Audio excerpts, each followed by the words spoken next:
It's the Go Gopher Podcast with Mike Grimm, episode number 175. I am Mike Grimm, voice of the Golden Gophers, and welcome back to the podcast. It's been a busy June for the Gopher football coaching staff from a recruiting perspective. The annual month of the Summer Splash continues, and we'll be getting an update on Gopher football recruiting from the great Ryan Burns this week. He's with Gopher Illustrated, and he's as dialed in as anyone on the recruiting scene. Ryan's been on this podcast before, and he never disappoints. You're going to enjoy hearing from Ryan Burns coming up. Our Go Gopher Podcast is presented by alumni-owned Sunbelt Business Advisors and True North Mergers and Acquisitions. If you're a business founder planning to exit your business, start by contacting Sunbelt Business Advisors and True North Mergers and Acquisitions. Sunbelt serves more businesses up to $5 million in revenue than anyone, and True North M&A serves companies with revenues up to $150 million. Get a confidential, no-cost, no-obligation business valuation started today. Make the most of your life's work. Visit sunbeltminnesota.com or tnma.com today. Affinity Plus Federal Credit Union's also a big sponsor of the Go Gopher Podcast. Life math is complicated, and Affinity Plus Federal Credit Union makes it easier with local financial experts available to help in person or virtually. Go to affinityplus.org/Go Gophers for more info. They have an award-winning mobile app, so check that out as well. The Go Gopher Podcast is also presented by OnX Maps. Find out how to download the OnX Hunt app for free by listening to the Go Gopher Podcast. We're podcasting episode 175 from the Aquarius Home Services studio. We invite you to subscribe to the Go Gopher Podcast. It's free to do so. You can also go back and listen to the Go Gopher Podcast from previous weeks. Last episode, for example, we talked some NBA basketball with Minnesota product and longtime radio voice of the Indiana Pacers, Mark Boyle. An incredible conversation last week. This week, we're talking Golden Gopher football recruiting with Ryan Burns of Gopher Illustrated. He'll join me next.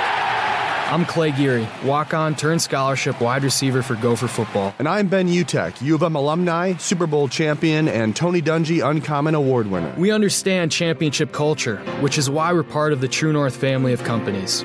True North invests in only elite teams, like the champion team at Sunbelt Business Advisors, Minnesota's largest seller of companies. To learn more about True North and our diverse family of independently owned companies, visit TrueNorthEquityPartners.com. Keep the good times rolling without the regrets. Giggly THC beverages are your go-to for bold flavor and smooth vibes. Zero alcohol, no bad decisions. Just THC-infused cocktails, seltzers, and teas packed with natural ingredients and performance-boosting superfoods like ashwagandha and ginseng. Find Giggly at over 500 locations like Total Wine, MGM, and Cub Foods, or shop online at Giggly.com. That's Gigli.com. Ready to upgrade your drink game? Use the code Giggly North, as in Giggly Talk North. Giggly North, Gigli North, for 50% off your first order. Giggly, sip smarter, feel better. It's episode 175, the Go Gopher Podcast. It's our pleasure to welcome to our show Ryan Burns from Gopher Illustrated. He's got his finger on the pulse of the Gopher recruiting scene, particularly for football. And Burnsy, always great to chat with you, and it seems this is a great time of year to talk Gopher football recruiting. Yeah, we're in the midst of what PJ Fleck and his staff love to call Summer Splash, which is when they get all these kids from across the country up to the Twin Cities and show them that, contrary to what the Big 12, SEC, and other Big 10 programs tell you, Minnesota is not a cold, barren, snow-laden wasteland 12 months a year. So there's Lake Minnetonka, there's Mall of America.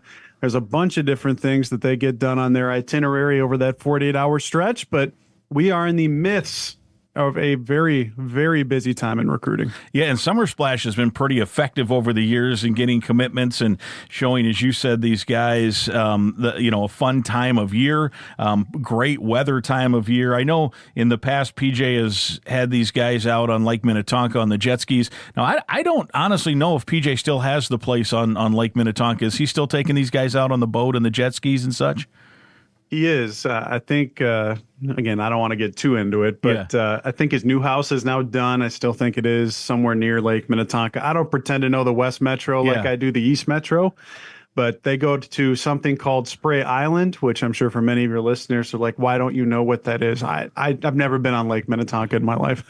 So they go there. They spend a lot of time on the boats. again, trying to show kids from across the country that, maybe they're not going to be on Lake Minnetonka all the time, but as a fellow now native, well, I guess not native Minnesota, but an adopted Minnesotan here, we do love to spend a lot of time on boats and on the water and being outside in the summer months because we know how precious that time is. So just being able to show them the different things of the Twin Cities is very important. Yeah, no question about that. The theme is, Summer Splash. I mean, has it been an annual thing every year? Or when did that start with PJ? I think it started just a handful of years ago. They've called it some different things, but up until a couple of years ago, they weren't able to do it. Like back in the Jerry Kill days, there was no summer official visits, which if you talk to any of the former Jerry Kill staff members, they would tell you they would have killed to show Minneapolis out in the summer months compared to, I remember there was a recruiting weekend where the high never got above -5. Yeah. And that's very tough to try and convince folks from the South that it's not a cold, barren wasteland all the time. So it is a more recent thing, but this has been a very sticky terminology in that aspect of they like the summer splash and they've been very effective. If they can get the kid to campus, get him up on these official visits, they've been landing some higher quality players. Yeah, no doubt. And in general terms, it had been usually one big weekend, right? This year it's two big weekends. It is. I think on the first weekend this past, we're talking in this time period, May 30th to June 1st, they had over 20 guys. And now they've taken a little break in the middle. And by break, not the staff actually, because the staff has been out on the road these last 10 days or so at satellite camps across the country. Well, they get to return home for Summer Splash number 2, which is likely going to be somewhere around 15 guys or so coming back into campus. Now, the Gophers, as we sit here today, have 16 verbal commitments. I think they'll probably end up somewhere close to 22, 23, and we'll get into some of those names. But yes, 2 different weekends this year, just kind of the way the recruiting calendar broke up, and the recruiting calendar just always continues to change. But 2 separate weekends this year. And I would guess a lot of times in this time of year, there's other schools vying for some of these kids where, okay, if you can't make it this weekend because you're going somewhere else or you're our place this weekend, having 2 weekends allows you to get more kids on campus that maybe you wouldn't have before. Yeah, there's a lot of flexibility within this, and that's where most of the time in March, April, and in May is vying for spots for these kids on your preferred recruiting weekends, where I can point to a numerous amount of examples here for some of their commits of from the last month or so of Minnesota beat out XYZ school for the May 30th official visit, to where if you can just get the kid on campus, as we're continuing to find out more and more, say a school like Iowa. Iowa elected in this recruiting cycle to have a large number of their official visitors scheduled for late June. Well, what they have now found is a lot of these kids are going on official visits in the weekends prior. Well, guess what? They might fall in love with the school and commit, and then they cancel that official visit, of which I've heard the Iowa Hawkeyes football staff is not exactly thrilled about some of the decisions that they made with timing and logistics with all that. But yes, you always want to have them on campus earlier than later. Now they've been able to kind of survive to get, as I said, there's going to be double-digit official visitors on campus this weekend, but it's interesting to kind of see the jockeying that goes into place behind the scenes. Generally, you mentioned 16 so far known commitments. Right now, your website, Gopher Illustrated, has that as the number 18 recruiting class in the country. And we see this often. PJ does get in early. He gets a lot of early commits. Oftentimes, you see the class ranked up there. And then by the end, it's in the 30s or 40s, and that's fine, too. You can win Big Ten games with that. How do you perspect this class to end up? Can this one hold water a little bit better in terms of, not dipping so much once some of the other big names go to, and start committing to other schools, which then pushes them up a little bit higher? I do. Here's what I would tell you. I think that PJ Fleck's staff has done largely a very good job here at the University of Minnesota of evaluating and recruiting talent, which is why I think the streak like I do. I think it's 5 or 6 straight years with a first or a second round draft pick, which they're amongst the blue bloods of college football in that regard. And I think that streak will continue next year with Anthony Smith. But they're landing as many Plan A guys as they have, and I think in at least a few years in terms of recruiting cycles. Now, to your point, they have a top 20 class, top 15 class right now. Will it stay there? Very likely no. But what makes this one different than the other times is there's still a lot of big fish out there that Minnesota realistically has a chance for, which would continue to boost their ranking, boost their average. You still have kids like Roman Voss and Pierce Peterson from the southern part of the state, of which Minnesota is essentially in the final group, with Roman Voss for Alabama, with Pierce Peterson with Penn State. You look at a couple of safeties that Minnesota's looking at, like Jaden McGregory or Darian Jones or Messiah Tilson. They're all 4-star players. All it takes is you still have some bigger fish left in the pond, which they've got a great floor and they've got a great mix of ceiling already committed within this class. But for bigger fish, you're going to have to wait longer, and these kids are going to continue to take visits. Now, the next month is going to tell us a lot, but if they can land a Roman Voss and a Pierce Peterson, that average is only going to continue to get higher, which means their recruiting rankings are going to continue to get higher. Now, I don't know if it's going to result in a top 25 class by the time the December signing period comes, but it has a chance to be among the best classes that Fleck has signed here at the University of Minnesota, which, considering it was an 8-5 season and not like a 2019, is very interesting within that. And we could probably do an entire podcast on NIL and now the House settlement, which just has happened, where $20 million is going to be going to student athletes. We think, about 14 to 16 million of that will go as a payroll, basically, to the football roster. How much has that played into? I know this coaching staff, and all coaching staffs, you're going to be good. You got to be highly organized. You got to be, operating at a high level. This group seems to me like it's a machine in terms of the smarts with which they run the operation. How much is NIL and now the House settlement, which you knew was coming? It wasn't like these. I'm sure these coaches are able to tell kids, we got this once this, you're going to get this once this House settlement goes. So how much has that helped, hurt, hindered? Where does Minnesota fall in the pecking order of that?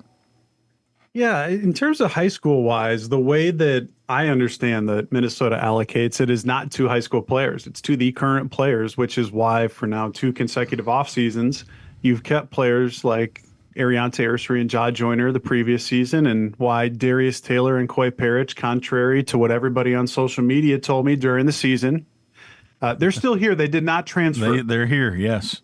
So that is the proof in the pudding to me. I live in terms of with this job by a lot of different sayings, but one is I hear what you say and I trust what you do. And I think the proof is kind of in the pudding that Minnesota has allocated a lot of their NIL resources into retaining their players that have actually produced on the field. And that's why Coy Parrish and Anthony Smith and Darius Taylor are still here. And I can guarantee you they're amongst the highest paid players on this roster. Now, could they leave and get more money? Absolutely, because the Ohio States and the Alabamas and the Texases, you've seen the reports like I do in terms of what their payroll is for NIL.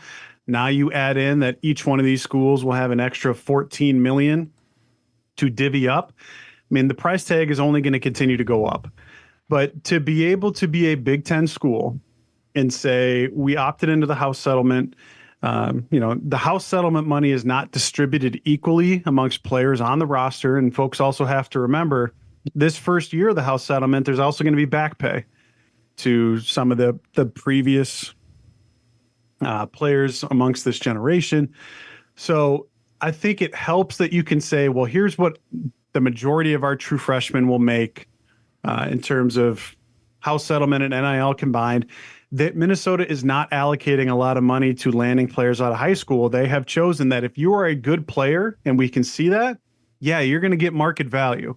And that's where, again, I think I agree with the way that they do that because of it. You want to pay on production and not for paper tigers and star rankings and things like that, which is how a school like, I would say, Texas A&M has gotten into trouble for the last 5-10 years. And even with all the oil money in the world down there, and I would argue maybe no team has spent more and gotten less results than Texas A&M in the last decade. Think of the money when you factor in the buyout too from for the 2 previous head Jimbo coaches. Fisher right? buyout. Yeah. Yep. Yeah, as you can tell, to be able to pay a guy $60 million or whatever it was to not go coach, away. Yeah. Yeah, I think you, I, and every listener in between would take that. But they don't lack money down there. But why haven't they won despite being in a great recruiting base? It's all about the little details. And so even with all these different things, it's nice to see that money is not a huge part, I think, of these kids' decisions in terms of the high school kids in Minnesota.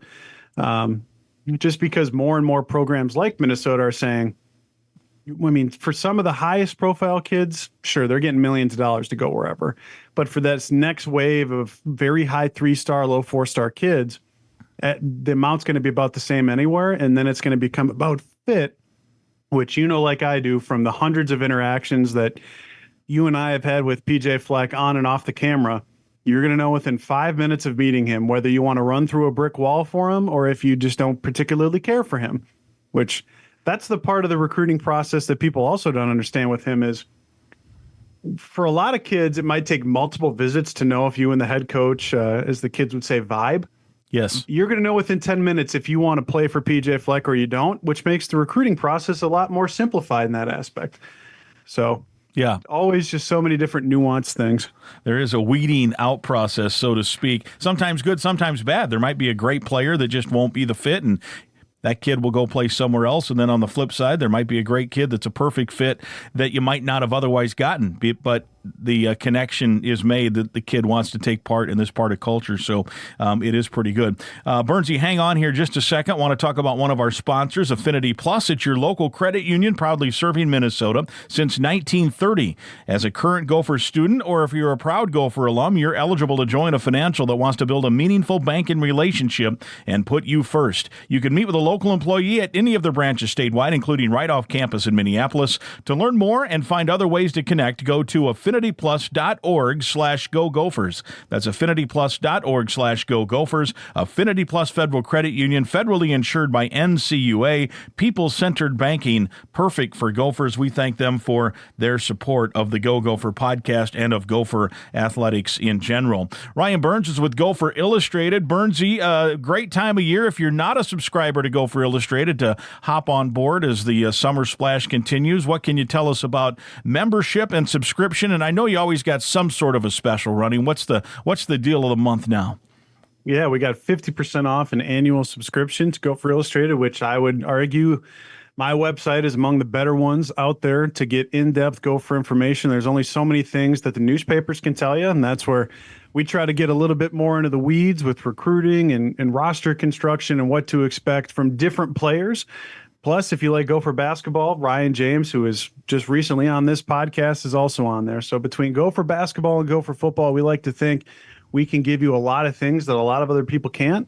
So it's 50% off at gopherillustrated.com. All right, very good, gopherillustrated.com.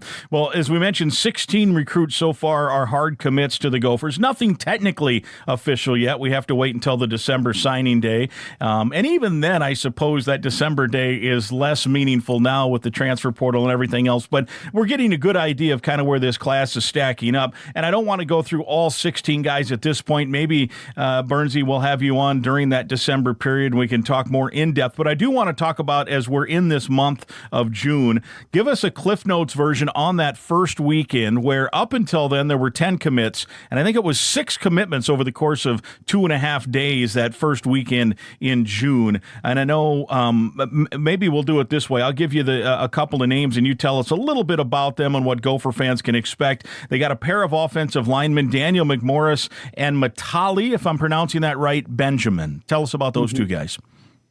Yeah, I think this is going to be amongst the best offensive line classes, high school-wise, that Brian Callahan has signed. And I think being able to point to Ariante Ursary, who is, as many listeners know, a second-round draft pick of the Houston Texans. I believe he became the highest selected Gopher offensive lineman in the NFL draft since 1993. That has weight with a lot of these kids. And now that Minnesota can point to John Michael Schmitz with the Giants, Daniel Faalele with the Baltimore Ravens, and now Ursary, you have a track record. And to be able to land a couple of these kids like McMorris, who had a lot of different offers, a lot of different places like Wisconsin, Stanford, Some SEC schools were in there. Minnesota was his first offer at the time. And it turns out it was a great evaluation because he ended up earning 25 offers. Wow. Kid with very, very long arms, which is very important for offensive linemen to be able to put their arms on these guys trying to rush the passer. He's going to have to gain weight, but being able to find the ideal size in terms of height, length, and athleticism is very difficult for Minnesota. And then with Matali Benjamin, I was talking with somebody here recently on the Gopher staff, and it sounds like he's going to be among the taller guys that they've ever signed, if and when it comes to fruition there. He sounds like he's going to be the second tallest kid behind Daniel Faalele, where he's almost, Mr. Benjamin is almost 6'8". And I know that Brian Callahan loves himself some big-sized guys at right tackle. And Benjamin had offers from across the country, ended up coming up here to campus, had never been here before with his family, and just figured out that he loves it here. And, with both of those two guys, it's actually a funny story. They committed together. They were standing on the dock at PJ Fleck's house, and they went up to him and they told him, and I've actually seen a video of this. They told him, "Hey, we're in."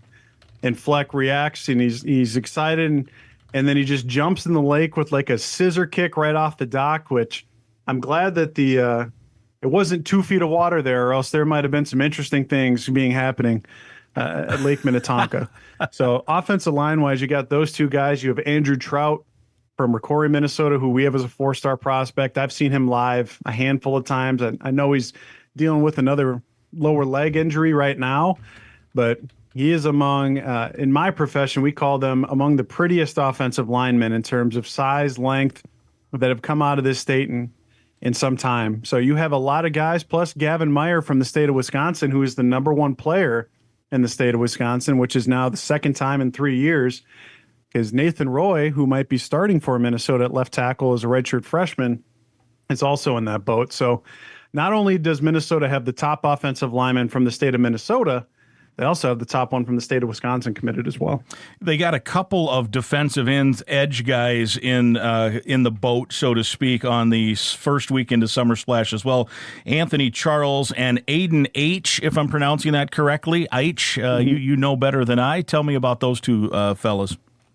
Well, the funny part about where we're at here in early June is the number one state in terms of volume of commitments right now is Pennsylvania in the state of Minnesota, or excuse me, in this Gopher recruiting class, which I don't know when the last time was that Minnesota, let alone outside of Trey Potts, signed a kid from the state of Pennsylvania. Now, I know there was a former Gopher offensive lineman from Lackawanna Community College, which I think is one of your former stops along your many stop journey. Well, but Anthony Charles is a kid. They've got Anthony Smith, too, right, from Pennsylvania? Correct. And so if Anthony Charles has an Anthony Smith type of career, I think a lot of people would be very excited about that. Anthony Charles is a young man who's 6'5 plus, great length, had official visits set to Wisconsin, Michigan, and Penn State for June, but Minnesota got the first crack at him. So that's where we talk about the jockeying that goes on amongst these schools in terms of what weekend does this prospect want to come to campus. And Minnesota was able to set him for that first weekend very early on, where it was able to get him committed and shut down the official visits to places, like I said, like Wisconsin, Michigan, and Penn State, which you know like I do. Wisconsin defensive ends, Penn State defensive ends, and Michigan defensive ends have a very, very good history of producing. And so if you're able to get a guy like that, you've got some very good clay to work with. Now, it's going to take a few years because he's under 200 pounds right now. But with so many guys, it's all about projection. So you likely won't see him for another, 2, 3, 4 years. But the clay is there for Minnesota to have a very good pass rusher there. And then Aiden Hatch from, I think it's Lafayette, Indiana. You would know the Indiana scene better than I would in that regard. Purdue Boilermaker territory. He was committed to Thomas Hammock at Northern Illinois, and then everybody found out about him. And Minnesota, Iowa, Michigan State, and other Big Ten schools all offered. I know that Iowa wanted him very badly on their defensive line. Minnesota got the first crack at him, and PJ Fleck got him committed, got him to cancel the other visits. So you talk about two defensive ends. One has, like I said, good schools for developing defensive ends. And then I will take any defensive lineman that Iowa wants. And so you got 2 defensive ends that I think a lot of other schools wanted very much so, a lot of good Big Ten schools. And it's the clay that they have to work with, which, I think the days of Minnesota having to take a guy that is maybe an inch or two too small or an inch or two not long enough, I think they're going further and further away, which is very promising for someone like myself to say. Yeah, and look, there's a lot of stuff to sell now at the Gophers that they've been able to do. You think about the new, it's not new anymore, but it still looks new. The indoor, the weight room, the strength and conditioning. Obviously the football stadium is relatively new, opening in 2009. When I first got to town, Minnesota was beating out guys from Northern Illinois. In other words, it was either Minnesota or Northern Illinois. Now, all these guys you've mentioned all have Big Ten offers. That wasn't a norm, quite frankly, when I first got to town back in the mid-2000s. The Gophers really had trouble beating and winning recruiting battles against other Power 5 schools. It was usually a kid would have an offer from Toledo, from Northern Illinois, maybe Purdue or Illinois, but a lot of times it was a MAC school or 3 and Minnesota, of course, is going to get that commitment. And now they're beating out Nebraska, Minnesota, or Iowa, Wisconsin, Northwesterns of the world, and stacking up on some recruits here. Yeah, and I think that so much of it has to do with, again, I think summer official visits really help. Yep. I cannot stress to you how many kids I talk to or their parents from not in the Midwest that just assume that this place is at 45 degrees year round, or there's snow here year round. There's just not a lot known, I guess, about the state of Minnesota, other than people know it's really cold when there's a January weather report somewhere that it was negative 40. Like I do, it happens. But to be able to get kids up here in the summer, and I think one of the things that this staff does a really good job of showing is there's a lot of things to do in the Twin Cities compared to Iowa City, compared to Madison, compared to a lot of these quote unquote college towns, which can be good or bad. Again, this isn't a college town like the way Iowa City or Madison is, but they go and tour all the pro sports teams in town. Like I know they go to Target Field and they played catch on the grass the other day. Like you have to show them that this isn't just, Dinkytown. Again, I went to the University of Minnesota. I would argue Dinkytown is a pretty good college, little community there. But there's so many other things to do. And I think for this generation of kid, that is very important for them as they can go downtown to the North Loop. Like I know Anthony Smith spends a lot of time at one of your favorite sushi joints, Billy Sushi. Yes. And I think there might even be an NIL partnership between the two of them, this is what this is about. That's what it's about. Or even Max Brosmer going to... that's not Poorhouse. Where's the North Loop one that he would take the offensive lineman to? I'm forgetting the name now myself. I can picture it. Again, I'm the kid in his early 30s. I should know this. But there's a lot of things for these guys to do that are within a 15-minute drive of the Twin Cities. You can go to a lake, you can go downtown, whatever it may be. And I think for this generation of kid, that has never meant more, which is why you can maybe swing above your weight class a little bit and land some of these kids that maybe historically you haven't, or you remain in the race for a Roman Voss or Pierce Peterson, amongst others, where every kid is going to be looking for something different. But because you're able to kind of refine your recruiting pitch to them, I think that's one of the things that Fleck does a really good job of with his staff.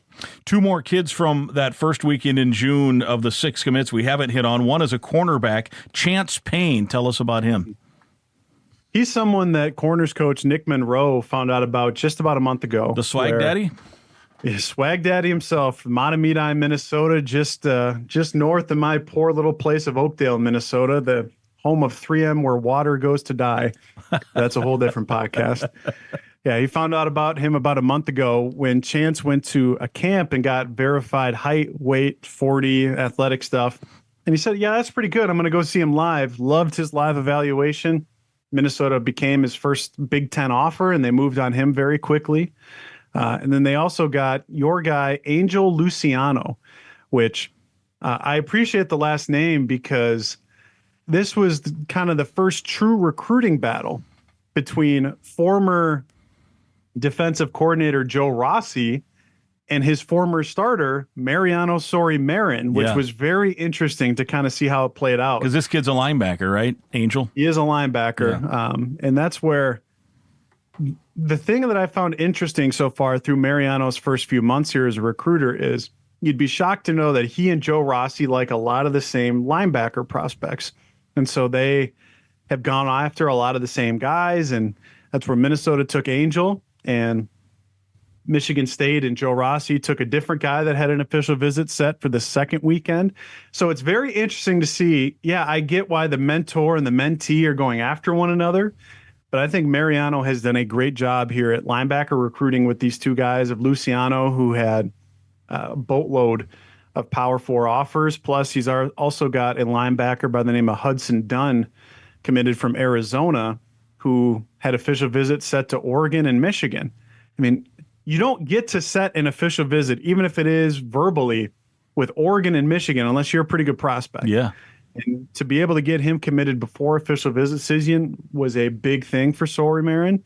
And so it's been nice to see him kind of up his game as the young up-and-comer recruiter. He was on the podcast, I don't know, it had to be a couple of months ago, and he actually admitted that he and Joe Rossi still, obviously they're tight, they exchange text, and that it got a little chippy at one point over a recruit, like, hey, leave this kid alone. No, you leave him alone. And they were fighting back and forth. I don't know which, I'm not saying it was this, I'm not saying it was Angel Luciano. I think it was not. I think it was a kid from Minnesota, and I think Mariano was like, hey, leave this kid alone, move along, go somewhere else, go fish in your own pond, kind of a thing. And it was a pretty funny conversation that he talked about with that. But, we know how great Rossi is. So not a surprise, like you said, that they're going after the same kind of kid. Well, we know Bernsey is a hunter, and one of our sponsors here on the show is OnX Hunt.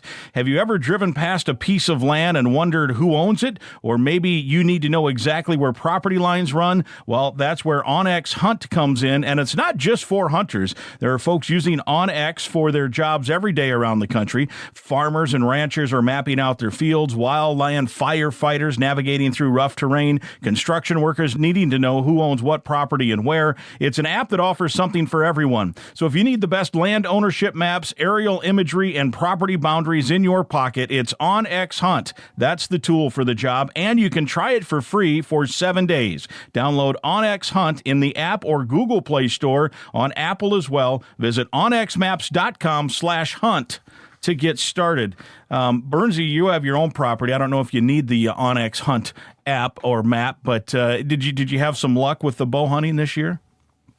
So speaking of OnX, that is what I use constantly when I'm out in the deer woods to make sure that I know where property lines are, be able to see different property owners and know what their names are. So in case you run into them, I mean, that has been a life.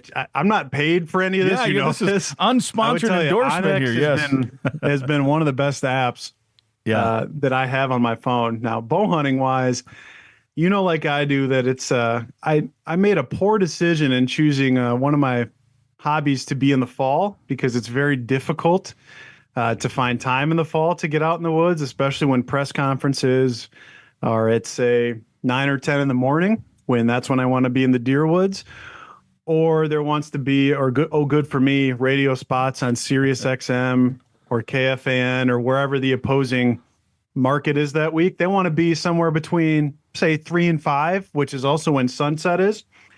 So I picked a very poor hobby in that regard, and I wish I didn't.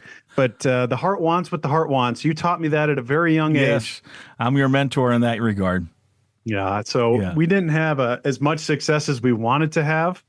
The big bucks are still out there, and I'm hoping that on my 20-plus trail cameras, which, yes, I am aware that I have an issue with the first mitt. First thing you got to do is admit the issue to be a part of the go through the process. You think you may have 20-plus trail cameras? You may have overdone it on the cameras, you think? I know I have. I'll be the first one to tell you I have. But when you only get a handful of hours throughout the week to be able to go out there, I want to have the most recent information. So it's a whole, we could spend a lot of time on different hunting failures I've made in the last few years. Well, we're going to talk recruiting the rest of the way. No more hunting, but we do want to thank Onyx Hunt for sponsoring part of our podcast here. So we've talked about the first Summer Splash. Second Summer Splash, as we record, it's Wednesday late morning. That means Friday things are going to start to heat up this coming Friday into the weekend. I think, Burns, you mentioned earlier, 15 or so visitors. Now, many of those, it looks like, Burns, when I look at the list, are already committed. So sometimes you get the official visits with guys that have previously committed. What else can you tell us about the coming weekend? Are there a couple of names we should keep an eye on? Would you expect maybe a couple more verbals by the time Sunday night rolls around? I'd tell you that Fleck and his staff would be tickled pink if they're anywhere around 20 or even north of 20 by this time next week. They're still looking to add another running back to this class, which they'll have 2 on campus this weekend, one by the name of Ashton Roden from Texas, and the other one is Ryan Estrada, who's just coming off a Michigan visit, also from the state of Texas. And that's where it's interesting to see where was now Minnesota running back coach Jaden Everett at last year. He was the assistant running back coach at Michigan. So you're seeing a lot of these kids. Again, I talked about it earlier. If you're going to try and swing maybe a little bit above your weight class, you're going to have to also wait a little bit longer. And so you look at guys like Roden and Estrada, they have gaudy official visit lists, and you're going to have to play the waiting game until about late June to early July, which is when these kids will decide. So they'd love to add one of those 2 kids to the class. They're also looking to add some safeties because they didn't take a high school safety last year. Now, I think the thing that people might find interesting is you're thinking to yourself, well, safety has been great here at the University of Minnesota. Antoine Winfield, Tyler Nubin, now Coy Parrish, and Kerry Brown. Yes, that can be true, but I also think back to when Rashad Bateman and Tyler Johnson were here. And I think kids might get a little intimidated with, well, I'm not going to play right away because I got these young kids that are going to start for the next couple of years. So Minnesota's swinging after some safeties that are going to be coming back or coming up to campus here again. So trying to find some running backs, trying to find a couple of tight ends as they wait on Roman Voss. They'll have another tight end up on campus here this weekend. They have done a really good job, like I said, of getting a floor mixture of floor and ceiling. But running back, safety, tight end are things they're really hoping to address here this weekend. You mentioned Roman Voss, Jackson Central, quarterback for the most part, although he has played some other positions and played some defense. He's projected, if he comes to Minnesota, to be a tight end, I believe. And you mentioned earlier you've got it narrowed down to Alabama and Minnesota. 1, how big of a get would this be for PJ Fleck? And 2, what is your crystal ball prediction? With Roman, I know, like you said, he plays quarterback in high school, but so many kids do because they're just the best athletes on the team, of which Roman Voss is one of the best athletes in the state of Minnesota. That's why he's the number 1 player in the state. That's why he had offers from anybody he wanted offers from. I think if you were to have asked me 12 months ago, I would have told you that I would be very surprised if he didn't end up at Iowa. And just the way the recruiting process plays out, every one of these kids is unique, and their recruiting process is unique. And now we're to a point where Voss goes to Tuscaloosa this weekend with his family, when there's obviously a lot of connections between Caleb DeBoer and Ryan Grubb in that area of southern Minnesota. And again, Alabama's Alabama. Now, I would tell you that it's not Nick Saban's Alabama anymore, in my opinion, but Alabama's got as much pedigree of putting guys into the NFL as anyone. Now, Alabama sees him as a tight end in college. Minnesota sees him as a tight end in college. And that's where you have to use your mind and project a little bit because, as to your point, he plays quarterback for Jackson County. But I think that if you ask me today, I would guess that Minnesota is in a slight leading position for him. Now, it all comes down to, what does Bama do?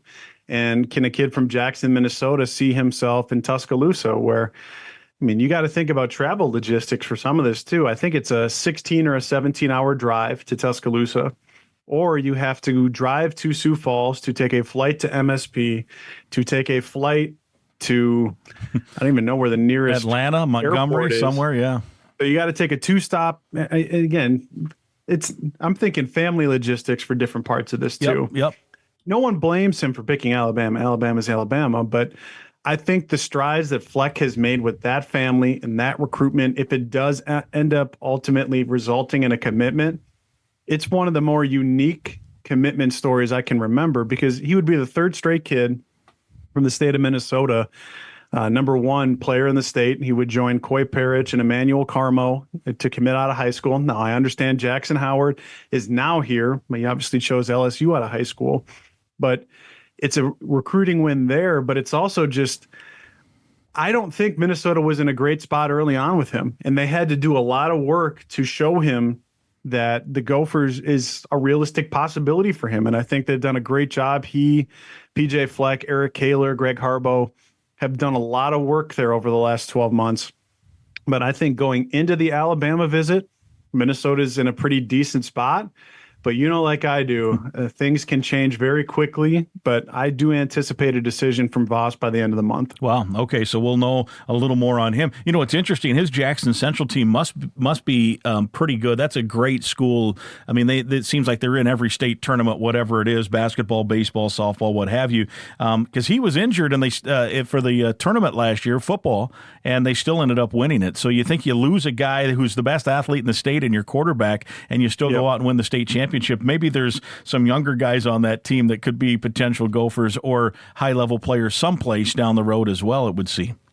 Yeah, they've got something's in the water down there, just like up in Moorhead, Minnesota, where Moorhead's going to be playing down these Metro teams this year, and Moorhead's got a bunch of to-be juniors that are going to be high-level Division I players. But, yeah, they have an offensive lineman down in Jackson committed to South Dakota State by the name of Weston Rowe, who, if you can have multiple Division I level players on your team at a place like Jackson, I think you're going to be doing pretty well in that weight class. No doubt. And of course, they're a great wrestling power over the years as well. Let's go down to Dodge Center, Minnesota. Pierce Peterson, you've referenced him a couple of times. He is also one of the top 3 or 4 high schoolers, according to your rankings, in the state of Minnesota. And in that group of top 5 or 6, he and Voss are the only 2 that remain uncommitted. So what's the latest on Pierce Peterson? He's going to be taking a visit here, I think, next weekend to Penn State. Now, as we record this, I believe that he's in the midst of the state track, and I think he's the favorite in the 400. He's got one of the favorites in the high jump as well. He's a young man who is also a fantastic basketball player. I think he scored 50 points in a game for Triton here this fall or winter. Great multi-sport athlete, 6'4" plus. Minnesota sees him more of a linebacker, whereas Penn State sees him as more of a tight end. Now, I think what position he ends up at ultimately is still to be decided, but that just tells you that differing opinions at different colleges. I think that Pierce has now been to Minnesota visit-wise at least 5 times. And now, again, it's very easy to make that drive up to the Twin Cities from Dodge Center. But if I would have told you a couple of years ago that Minnesota's in a recruiting battle for a kid that Penn State wants, especially at a place like tight end where, again, I don't have to tell you about Tyler Warren, especially what he did in the 4th quarter against Minnesota here this past fall. I mean, that's a kid historically that would have just gone to Penn State. Now we'll have to wait and see how he likes his visit to Happy Valley and kind of see how it plays out with the Penn State recruiting board as well. But Sori Marin in Minnesota and Danny Collins have made it known to him that you're a priority for us, and that they can point to, as you mentioned, that the best players in the state, whether it's Coy Parrish and Emmanuel Carmo, Jackson Howard, or even look at the other kids in this class like Andrew Trout and Howie Johnson from Forest Lake, they're staying home. And that's where I think, especially for these 2 kids specifically, you can point to Dodge Center to Dinkytown is going away for college. Jackson, Minnesota to Dinkytown is going away for college. And maybe if these kids were from the Metro, that'd be very different with the way things are playing out in their recruitment. But I think the thing I've found here, especially recently, is if you are from outstate Minnesota, which we can get into a whole half-hour discussion about what dictates outstate, because I know a lot of people have a lot of different opinions about it. But if you're from, say, an hour or so away from Dinkytown, now, again, that's a very arbitrary line, and if you have thoughts and feelings, Mike Grimm has an email address for you that you can send them to. Yeah. But that is going away, and I've also found that maybe there's more Gopher fans outstate Minnesota than there are. And there may be a little bit more pressure in those communities. Oh, you got the Minnesota offer, especially because Minnesota has actually been a good Big Ten program. Now, again, they haven't been great, but they've been much better for these kids amongst their most recent lifetime. It's a lot easier for them to then go to the University of Minnesota when you have that kind of success. Yeah, no question about it. You mentioned Trout and Johnson. We haven't given them a lot of run in this show because they've already committed. They're old news, so to speak. They're not part of the summer splash commits. But tell us about those two kids, those two Minnesotans who are also in the fold. Yeah, Howie Johnson is, I think he just took second in the state shot put here this week. He is someone that has dominated the camp scene for a very long time, and that's why he's almost been committed to the University of Minnesota for a year now. Is he came to a camp last year, earned his offer, committed on it immediately. Someone that I think can be a very good pass rushing defensive tackle for Minnesota early in his career.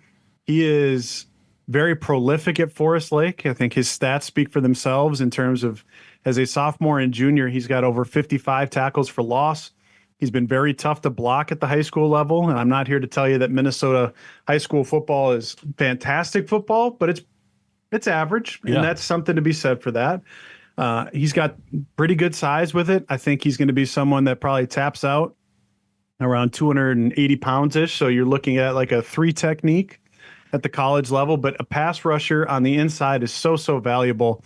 I mean, I think back to some of the guys like Rashid Hagman, Steven Richardson over the years, and even you've seen Anthony Smith, who just had one of the quietest 11, 12 tackle for loss seasons I can remember from a Gopher defensive lineman in some time. It's so valuable. And then with Andrew Trout, they don't make him like the way he looks very often in this state. I mean, if you were to draw up an offensive tackle body, Andrew Trout is what they look like at a high level. And that's why he's a 4-star, is he looks every part of it. Now, I want to see him maintain health because he missed some of his junior season with a foot injury. Sounds like that same foot might be injured again. But that is how they draw them up. And I talked about earlier, you don't always want to be taking, you can take a couple of guys that might be an inch or two too short, a tenth or two too slow, but they have a lot of heart or grit or however you want to quantify it. Well, what if you can just take those same guys that have the ideal measurements plus have that same heart and grit? I mean, that's when you can start cooking with grease a little bit. So that'd be the hope with this 2026 class. No doubt. 2 more quick lines of thought, and then we'll let you get along with your day and let people enjoy the podcast. The quarterback situation for the Gophers, we know redshirt freshman Drake Lindsey, he is going to be the starter despite what the coaching staff says, unless, barring some unforeseen circumstance. I had PJ on the show 2 weeks ago, our usual May visit. Actually, must have been 3 weeks ago because it was the end of May, and I tried my best, Ryan, to get him to just commit to the idea that Drake was his starter. He talked throughout the podcast as if he was the starter, that he was the leader of the team and all this stuff, but he just never could quite get to the point to say that. He said, no, there's a lot that goes into it, and that's fine. But look, he's going to be the guy, barring some unforeseen circumstance. Now, behind him, there's a bunch of different players, including a current kid who should have just been wrapping up his high school year, but I think he got here in January, right? Jackson Collick, the kid from California. And then in this 2026 class, there's a quarterback commit from Illinois named Owen Lansu. Tell us about both Collick and Lansu, if you could. Yeah, Collick is among the more athletic quarterbacks they have on the roster now. So it's a little bit different skill set than a Max Brosmer, a Drake Lindsey, or even Tanner Morgan, where they weren't the most fleet of foot. But Collick can add something with his legs, which I'm all for bringing in quarterbacks that have a little bit different flavor, just so you can adapt the offense to whichever one rises to the top. He's someone that, as you know, should be, he got here in January, he missed prom, so he's still drinking through a fire hose, as so many of these kids are at a young age. But he's got the ideal size and athleticism. It's just about how he wants to adapt here to Greg Harbaugh's offense. And then Lansu reminds me a lot of Tanner Morgan, which doesn't have the best size in the world. He's probably 6'1", but he's a very smart kid.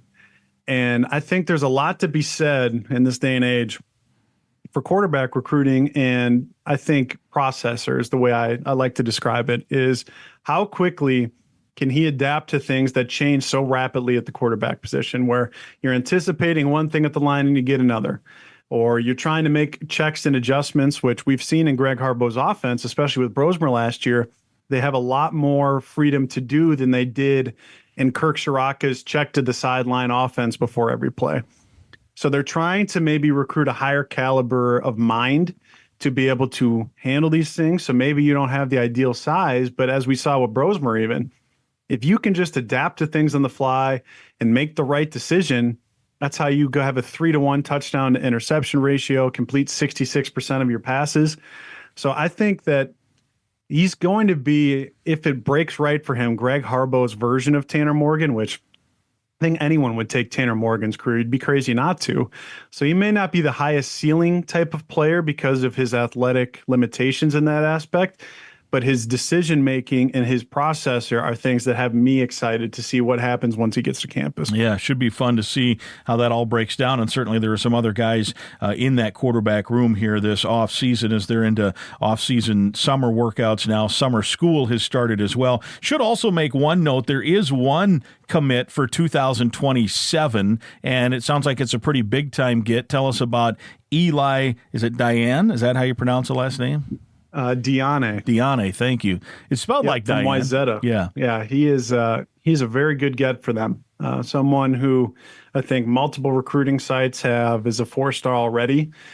Someone where he is very, very strong. One of the best shot and disc guys in the state for a sophomore. Which, if you can throw a shot over 50 feet as a sophomore, it's very difficult to do.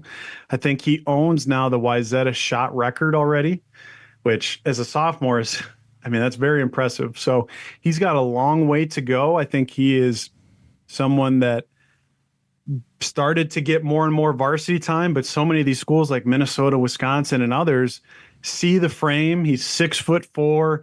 They see the strength. They see it, verified both in weight room and in shot and disc. And you're like, that's a kid we got to be early on if we're going to land some of these kids. So if they're able to land, say, Roman Voss here in the next month, you've already got the number one kid for 2027 as well. It's interesting for me to see as someone who, this will be my 15th season now covering the program, how far things have come from the early days of Jerry Kill and Tim Brewster and Tracy Clays to now where we are in the PJ Fleck era, where more and more of these kids see the advantages of potentially staying home here in Dinkytown. Yeah, thinking about, you mentioned with Voss, the track to get to Tuscaloosa. With Peterson, I was thinking about this as you were answering that question. To get to State College, first of all, the direct flights are like through D.C. or Detroit. And two, you have to stay in this horrible Ramada Inn if you're going to stay out there. So that alone should be a recruiting tactic. That should be a recruiting tactic. Which is why I feel fortunate when I look at our travel schedule this year, Grimmer, where we get to stay in a lot of places where we can fly into them. No doubt. Absolutely. No doubt. Whereas compared to, say, next year, there's going to be a lot of Purdue's and Indiana's and in different places where you're like, okay, now I got to do a hop, skip, and a jump to get to XYZ place. Can't wait for that. Indeed. Well, it should be a fun 2025. We'll have you back on. You're one of our regulars here. We appreciate it. You got this conglomeration of things. Ryan Burns, Gopher Illustrated. People can also hear your podcast, Gopher Radio, right? Gopher Radio podcast. Yep. That comes out, monthly? And then once the season starts, pretty much weekly, isn't it? Yeah, we'll start to ramp up here as we get closer and closer to the season. Like I do, Big Ten Media Days are just about 5-6 weeks away now, which means that the week after that, fall camp starts and we'll start rolling. And then we have your favorite podcast, other than this one, of course, yes, A Pair and a Spare, with your favorite human being to ever exist, Justin Gard, the old married couple that you two are. Never heard of him. And then Chip Scoggins is on there as well. We get into all sorts of tomfoolery on there. So, yeah, a couple different places in case you want to hear my dulcet tones for some reason. Yeah, you got some podcasts. How can people follow you on X as well? Ryan Burns MN on the X machine. You also can just put it into Google, find it. You'll see my my wedding shot there from my recent wedding a couple of years ago, of which I'll be the first one to tell you, I am well aware that I have a face for radio and podcasting. Me too. That's why we're here, buddy. All right. Always great to see you. GopherIllustrated.com's Ryan Burns. It's episode 175. My thanks as always to Ryan Burns for spending some time with us on the Go Gopher podcast. So much good info on the recruiting front from him, and more to come certainly as the summer moves forward. GopherIllustrated.com to subscribe to all of his great info. Episode 175 is presented by Sunbelt Business Advisors and True North Mergers and Acquisitions. If you're buying or selling a business, visit sunbeltminnesota.com or tnma.com. We're also partnered with Affinity Plus Federal Credit Union, a locally member-owned full-service financial invested in you. You can learn more at affinityplus.org/GoGophers. That's affinityplus.org/GoGophers. OnX Hunt also sponsors our show. Happy hunting. Again, I'd invite you to listen to past podcasts, and please be sure to subscribe to the Go Gopher podcast right now. It's free to subscribe and free to listen at any time. And please share the link to the podcast with others so they can subscribe and listen as well. And if you enjoyed the podcast, offer us up some positive feedback on your social media channels. We'll talk again next week.